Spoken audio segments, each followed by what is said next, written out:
Bonjour, je suis Christophe Thébault, je suis médecin à l'hôpital de Saint-Brieuc et je suis coordinateur des activités de télésanté pour le GHT Armor, situé dans les Côtes d'Armor. Les raisons qui nous ont amenés à mettre en place un réseau de téléexpertise en utilisant Omnidoc, c'était avant tout parce qu'il y avait une importante demande de la part des médecins de notre territoire et en particulier les médecins généralistes. Les demandes arrivaient par différents flux qui étaient non sécurisés, non structurés et sans traçabilité de l'avis rendu. Il s'agit d'une solution qui est sécurisée, qui est d'une simplicité d'usage à la fois côté requérant mais également côté requis. Elle offre également la possibilité d'avoir une grande souplesse dans l'organisation au sein des équipes. Un des avantages également, c'est qu'il n'y a pas d'abonnement pour les requérants, ce qui nous a permis du coup un enrôlement assez rapide de l'ensemble de nos correspondants. La traçabilité de l'avis est également partagée à la fois du côté requis et du côté requérant, avec également la mise en place d'un interfaçage pour le côté archivage et facturation qui est intégré à l'intérieur de la plateforme et relativement intuitif pour l'ensemble des équipes support. Les premiers services que nous avons déployés au sein de notre structure hospitalière ont été la dermatologie et l'endocrinologie, car il s'agissait de deux spécialités où il y avait une forte demande de la part de nos confrères médecins, notamment généralistes de territoire. Ce sont également des spécialités qui se prêtent bien à des avis de type téléexpertise, car elles se font sur des échanges de données de santé numérique de type photographie ou carnet glycémique. Et par ailleurs, au sein de notre équipe hospitalière, il s'agissait de deux équipes particulièrement investies dans le champ de la thématique télémédecine de longue date. Afin d'embarquer l'ensemble des équipes et soignantes et support, il s'agissait bien entendu d'un projet qui était en co-construction, en partenariat avec l'ensemble des acteurs. Et nous avons effectué des axes de formation importants, à la fois à destination des soignants, mais également des secrétaires médicales, des équipes des services admission facturation et également du service archivage. Afin de faire connaître cette nouvelle solution de téléexpertise à destination de nos requérants de territoire, nous avons eu plusieurs axes de communication. Un axe de communication qui partait depuis nos secrétariats, qui avait comme consigne de faire une redirection systématique des différentes demandes qui arrivaient. Et nous avons également fait des courriers d'information à la direction des URPS, des CPTS, des plans de communication dans les médias locaux et régionaux, des journées portes ouvertes.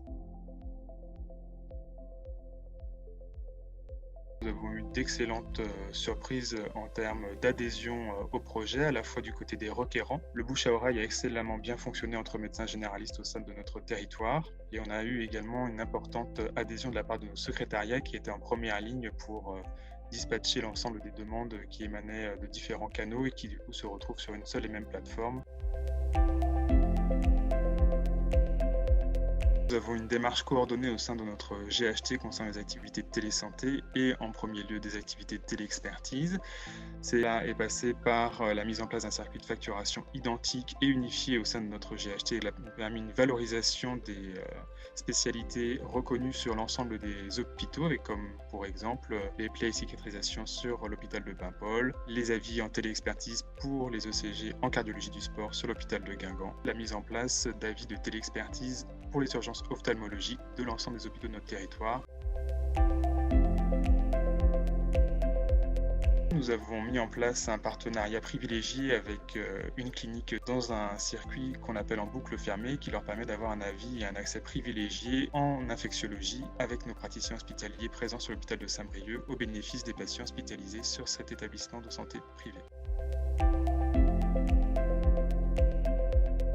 Alors, le rôle du coordinateur dans les activités de télésanté a effectivement consisté à diffuser l'information à la fois du point de vue des évolutions réglementaires, avec du coup un axe de communication à la fois en intra mais aussi en externe, des rencontres avec les différentes CPTS pour pouvoir également embarquer tous les professionnels de santé. Et nous avons bien entendu fait un axe de communication pour que notre direction des services informatiques et notre service d'admission facturation soient partie prenante du projet, puisqu'il s'agit d'un axe fort et d'innovation et de relations ville-hôpital de notre projet d'établissement.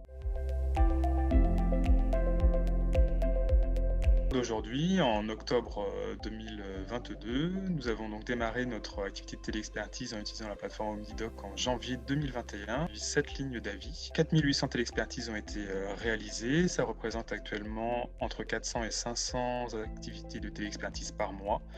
Nous avons environ 300 requérants sur notre réseau, avec un taux de réponse médian de la part de nos requis d'environ 15 heures et un taux de facturation et de recouvrement de 98%.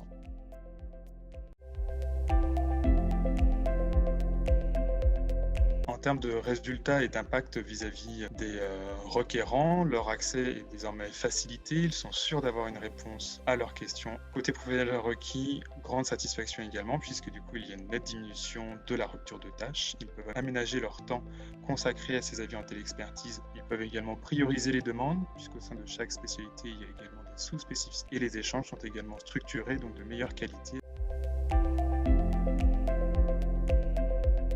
À l'échelon du GHT de notre établissement, c'est bien entendu un projet structurant, fédérateur, puisque chaque hôpital a pu faire valoir ses compétences, ses différents domaines d'expertise.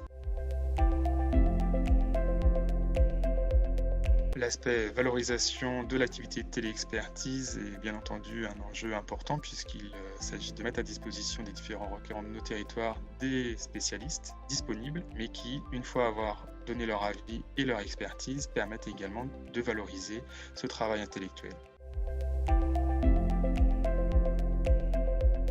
À mon sens, les facteurs clés du succès pour la mise en place d'un projet de téléexpertise, c'est avant tout d'avoir un projet médical qui soit partagé, porté par les acteurs qui vont in fine effectuer l'acte de téléexpertise, l'utilisation d'un outil adapté, en l'occurrence OmniDoc, et un axe communication fort permettant d'embarquer l'ensemble des acteurs autour de ce projet. La suite pour le projet au sein de notre établissement et au sein de notre GHT, ça va être la poursuite de la diffusion et des différentes lignes d'avis qui vont pouvoir être proposées au sein de nos établissements avec de futures spécialités qui vont arriver tout prochainement, notamment la pédiatrie.